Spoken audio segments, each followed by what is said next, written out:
Our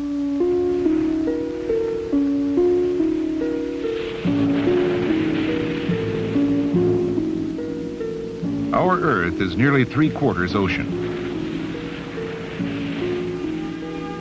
We're told that this is where life began. For thousands of years, mankind exploited the ocean, drawing food from it and throwing refuse into it. But we've lately learned better. It's taken us a long time to discover the need to protect our birthplace. Now the dream of clean oceans and clean shores has become an urgent necessity for everyone on Earth.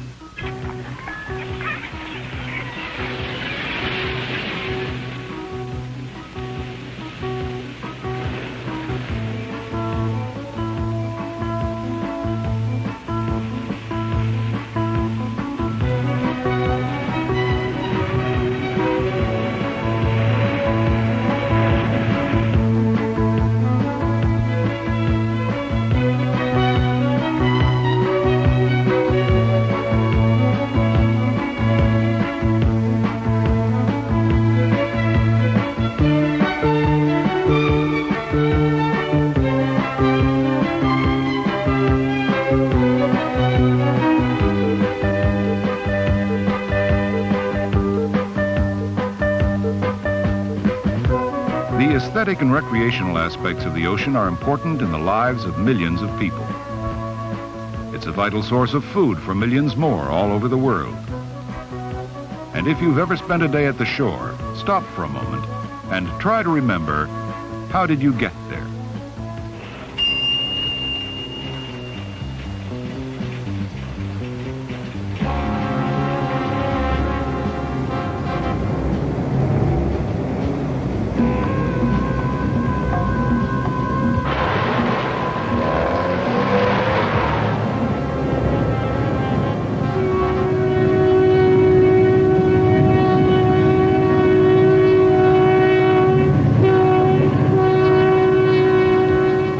For better or worse, our modern civilization is mobile. We're on the move. Even a generation ago, no one dreamed that people would ever move about so much, so fast, and so far. Our cars have become part of us, and they run on petroleum products. Oil is the lifeblood of today's world.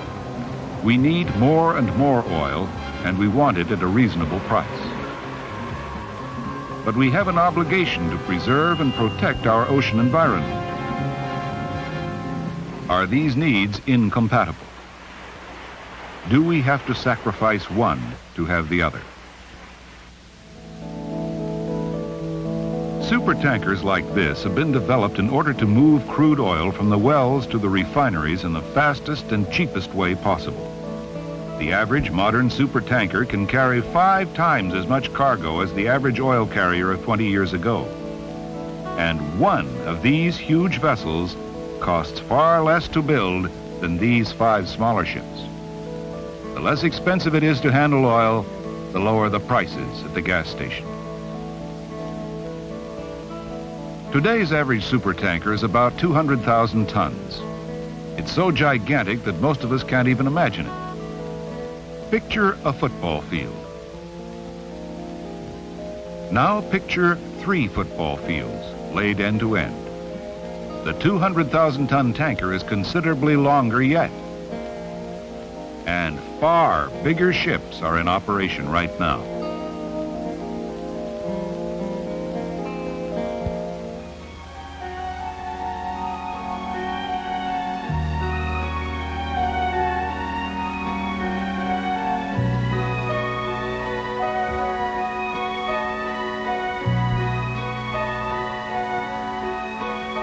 Nature hasn't always laid out the world's geography for our best interests.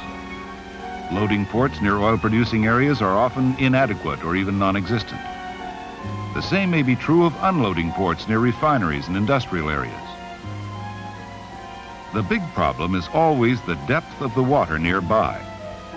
As vessels and their cargoes grow increasingly larger, harbor channels have to be increasingly deeper to admit them. Our 200,000-ton tanker draws about 70 feet of water when fully loaded. The deepest port on the East Coast has a channel depth of 48 feet.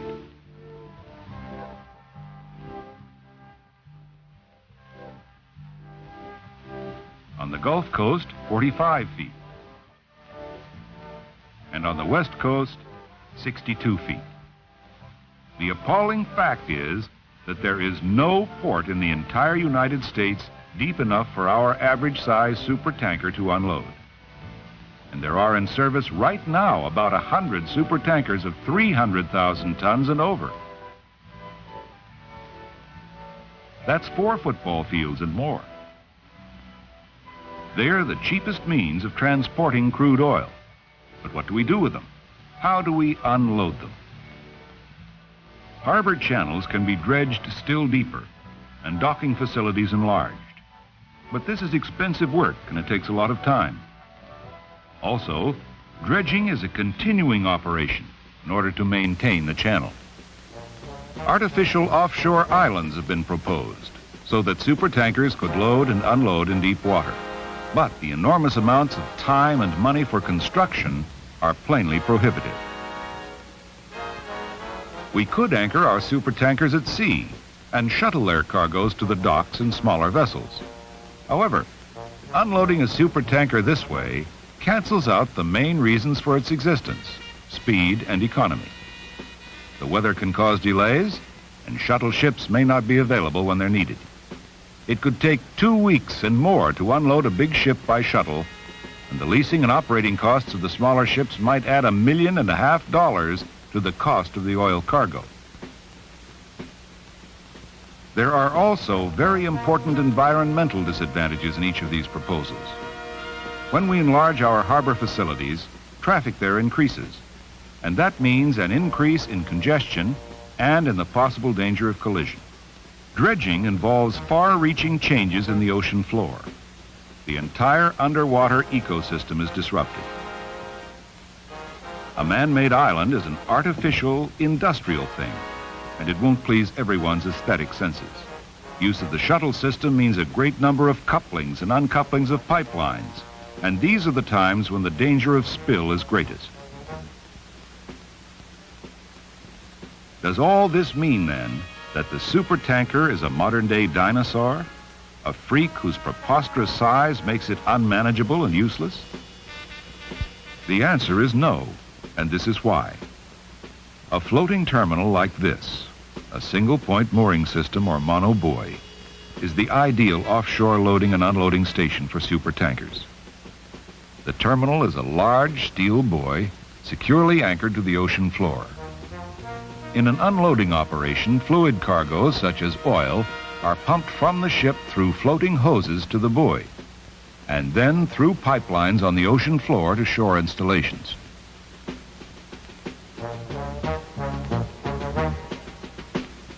Cargoes pass in the opposite direction when loading.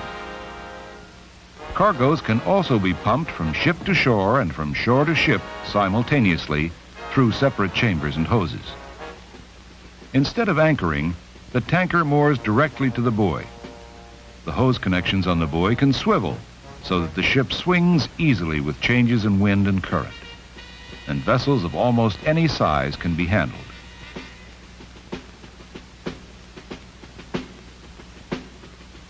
These terminals may be located virtually any required distance offshore.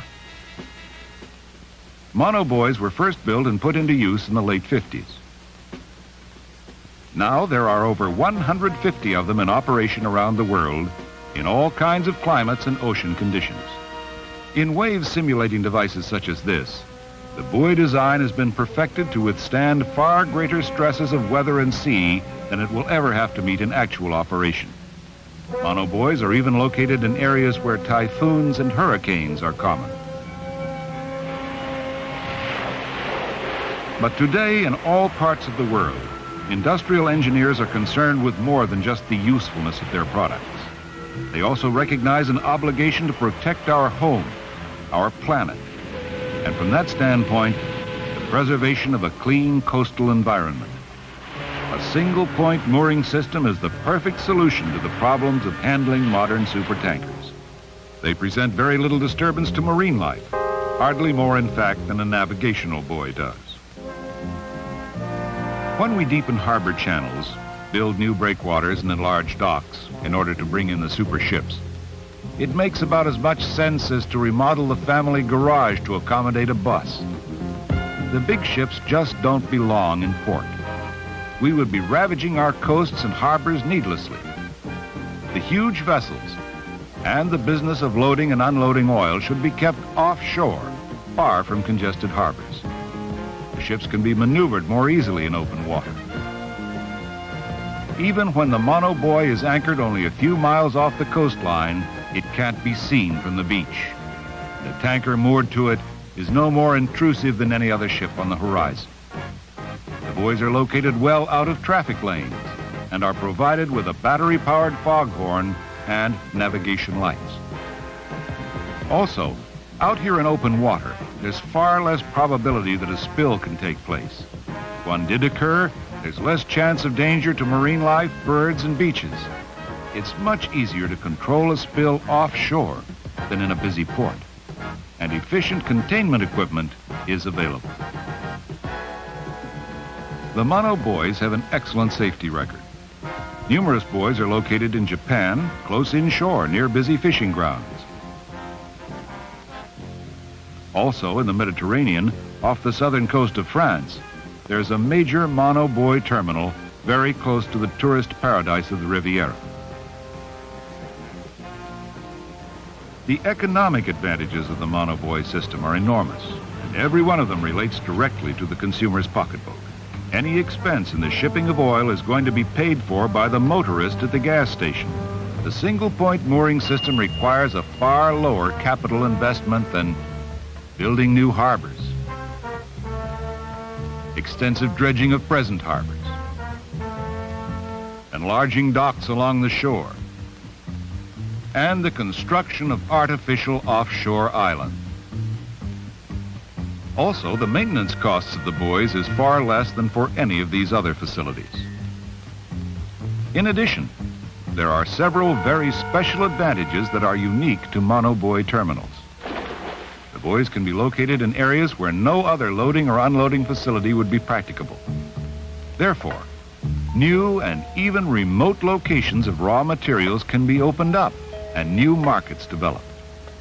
In times of energy shortage, new sources and faster shipment are of critical importance to all industrial countries. And one of the most striking advantages of all, the buoys can be relocated. When the need diminishes at one location, they can be moved to another.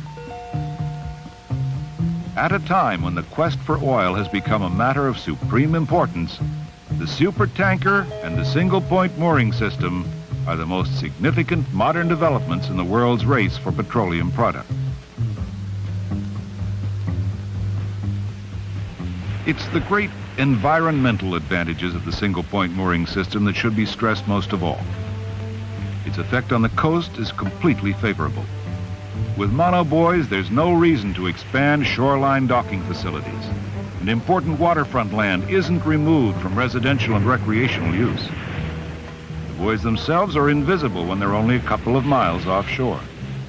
Equally important, their effect on the fragile ecosystem of the ocean is very slight, far less, in fact, than that of any other kind of oil terminal. And when tankers load and unload offshore, the chance of a serious spill is greatly reduced. If the world's increasing demand for fuel is to be filled, and if the price is to be reasonable, then the supertankers are the only efficient means of transporting it. At the same time, we must have practical terminals where they can safely load and unload, and the lower the cost, the better.